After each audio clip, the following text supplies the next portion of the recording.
Mike, after such an active spring season of storms, you know, some people say if you think you have roof damage, start with the roofer. Some people say start with calling your insurance. What do you recommend? I recommend calling the roofer. It's a free assessment, okay? It's allowing us to do what we do and help you as the homeowner or the customer make an educated decision on what to do. Because we've had a volatile storm season thus far. It started early this year, and it was a lot of wind, a lot of different events that have occurred. And so with the wind especially, insurance carriers, they just hold that to a different standard than hail.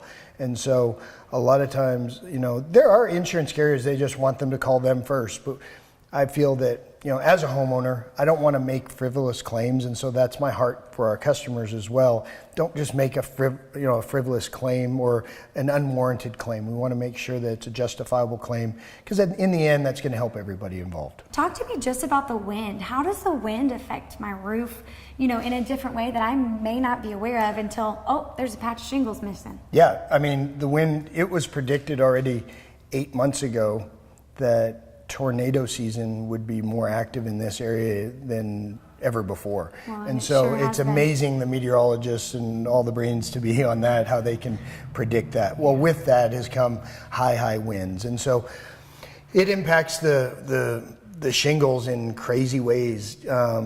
Different ways than hail. It right? really, yes. I mean, the Lay wind. out that difference. Okay, so every shingle manufacturer, they have their adhesive, and depending on when that shingle was applied or what day, or if the wind was high or low, whether or not that adhesive is functioning at full capacity. Okay, so if there was dirt and dust getting under there, then you may not have ever had a full adhesion. And so then you get these 60, 70 mile an hour wind gusts that come through, and the perfect uplift, it gets under those shingles and starts just taking them off layer or row by row. I'm telling you, West Texas has weather of its own, and so it just the way it hit, if it's coming out from the southwest, it just grabs a corner and it exposes the weakness of that roof and pulls it up bit by bit. And so, but insurance carriers as a whole, they view wind damage a lot different. You have to have 60 to 70% of your roof, what we've seen, blow off before they're actually going to look at a full replacement. Now, combinations of wind with prior hail damage, as long as it was within the parameters of the policy, it plays a factor. And so sometimes you can combine, the two, but typically there's two different events, a wind or a hail event. So if I, in my home, feel like I'm hearing, the roof peel up a little bit, but come back down, let's say I do call a roofer, how do you guys come out and check that out? Because when you look outside, that looks fine. But in the middle of the night or in the middle of that afternoon when I was inside taking shelter, I really felt like we were getting some of that. You're hearing flapping. And so what we're doing on a full assessment, we're walking all over the roof, and we're obviously peeling or lightly, grabbing the shingles. And when I talk lightly, I mean, it's just a simple flip of the thumb. And so if that shingle, it'll just lift up like paper. If it's adhered, you're going to see that it's adhered. We've seen where maybe the bottom course released, but all the other ones in advance, they stayed adhered, but that wind force got under, lifted it up, and folded that whole roof over. Gosh. So there's a lot of different variables that come into play with that.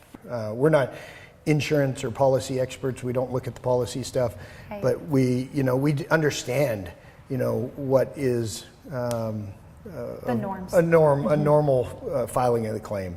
And so we want to try to help people. It breaks my heart when I have to tell people like, hey, you got, $500 repair. I mean, that's tough, but I think long term, it's always good not to tell people what to do with their money, but to put aside a little budget, for upkeep of your roof. I think that's important because the wind here in West Texas is like no other. So after a storm, if I do have a patch of shingles missing, whether that's, 5 feet or 10 feet, whatever, can you match my shingles? Can you just, Is it like the paint selection at Home Depot? It is. There's a ton of shingles out there. Of course, if 5 or 10 feet blew off and it's a 10-year-old roof, Yeah. okay, unless it was a discontinued shingle, yes, we can get that exact shingle, okay? Now the color is going to be brand new compared to 10 years old. That's true. I've had customers where we showed the full gamut of the shingle colors, and they're like, this is on our front slope, we want it to match exactly. Where we've used actually a different color, That makes sense. same manufacturer, but maybe a Right. slight different color that actually matched the current color of the 10 current years later. condition of their roof. Yeah. So yeah, there's a lot of mixing and matching. I mean, we're not gonna put, this 3-tab shingle where there's a limited lifetime or a 30-year shingle architectural. We're gonna make sure we stay with the same like, kind, and quality and brand. So Mike, when I say shingle, what Mm-hmm. I am now learning for the first time is that actually, in this case, this was 3 shingles. But we're calling it a shingle. Yeah, that's a shingle. This is a 3-tab 3-tab. shingle. Okay. This is an architectural shingle. So this whole entire block is part of what may peel up with high wind. That is correct, yes. And so there's wind warranties and wind specifications for each product, but you'll see a lot in a 3-tab shingle where, this is all nailed down, but the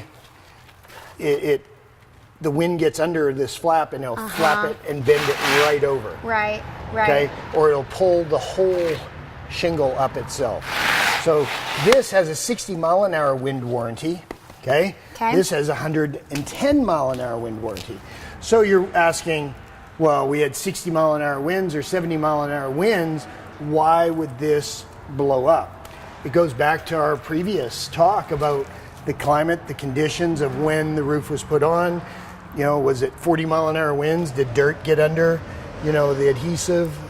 So there's a lot of variables that come into play. Do people oftentimes go with the color they already have, or do you see a trend in, I don't know, all of a sudden people want black roofs to match their black front doors? Is that Yes. really? There really is. It's an aesthetic, it's a curb appeal thing. They want a totally different look, and a roof can do that. A lot of people, they want it to blend with their neighbors. Okay, okay, that but makes they sense. want it to offset or accent their brick or their stone or their ephes or their stucco or whatever their exterior, their siding.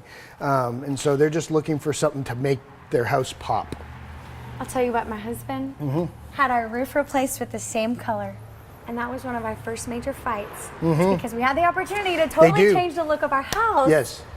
And he went with Yep. what he already had. Yep. I That's see why you always ask women Yes, so- what their opinion is before you make these home the decisions. guys, what I see is the husbands, they more often than not, they could care less about color. Right. They want a great roof. They don't want to have to climb up there and fix it in the middle of the night. They want a great roof. The wives, they want They're it, making sure it matches. want it to match, want it to look pretty, and so we want to meet both needs in that, put a great roof on and make it look pretty too. I hope he's listening.